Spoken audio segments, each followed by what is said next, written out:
দুপুরের রোদ মাথায় নিয়ে রাস্তার ধারে দাঁড়িয়ে আছেন মোহাম্মদ আমির হোসেন নামে অভিজ্ঞ এই আড়তদার।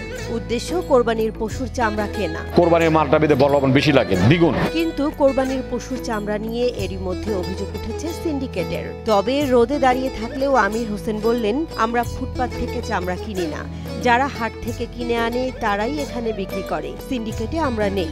আমাদেরকে বারে বারে দোষারোপ করে কাঁচা আলারা নাকি সিন্ডিকেট করে চামড়া কিনে। আমাদের এখানে কোনো সিন্ডিকেট বলতে কোনো জিনিস নাই, কারণ উন্মুক্ত বাজারে কিন্তু সিন্ডিকেট হয় না। যে কেউ এসে এখানে মাল কেনাকাটা করতে পারে উন্মুক্ত বাজার। তবে বাজারের অন্য চিত্র তুলে ধরেন তিনি নিজেই।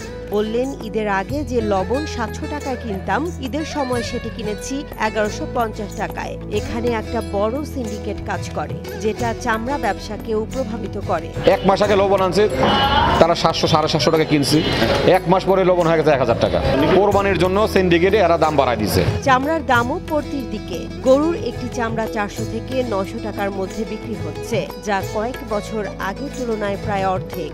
ছোট চামড়া 400 টাকায়ও হাতছাড়া হচ্ছে। আমরা পোস্তাতে চামড়া কিনছি 800 টাকা, 900 টাকা, 1000 টাকা চামড়া কিনছি। গরমে লবণ ছড়ানো চামড়ার মাঝে দাঁড়িয়ে আরেকজন আবার বললেন, 30 বছর ধরে এই কাজ করছি। লবণ মিশিয়ে 60 টাকা করে প্রতিটি চামড়া প্রস্তুত করি। কুরবানির সময় মনে করেন পিসেই সব কাজ করি, 60 টাকা পিস। মাসিক চুক্তিতে কাজ করলেও ঈদে বাড়তি চাহিদায় আলাদা আয় করেন 20 বছরের অভিজ্ঞ শ্রমিক মোস্তাকিম। বলেন, এটা তাদের জীবিকার গুরুত্বপূর্ণ অংশ।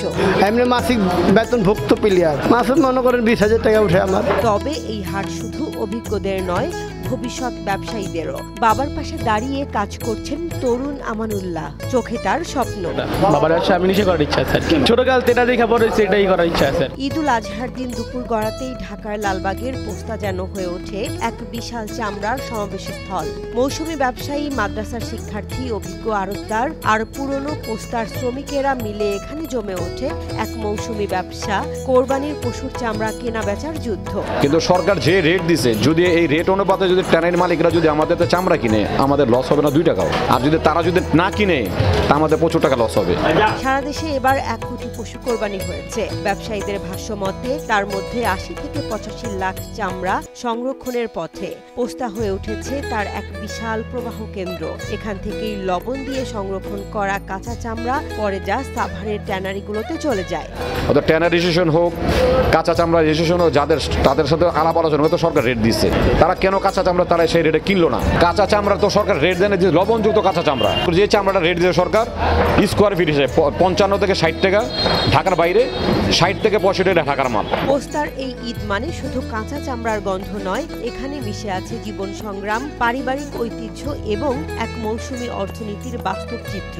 ঈদের 4র্থ দিনে এখানে ঘুরছে টেম্পু, ট্রাক, ঠেলাগাড়ি, সেই সাথে ঘুরছে হাজারো মানুষের জীবিকা।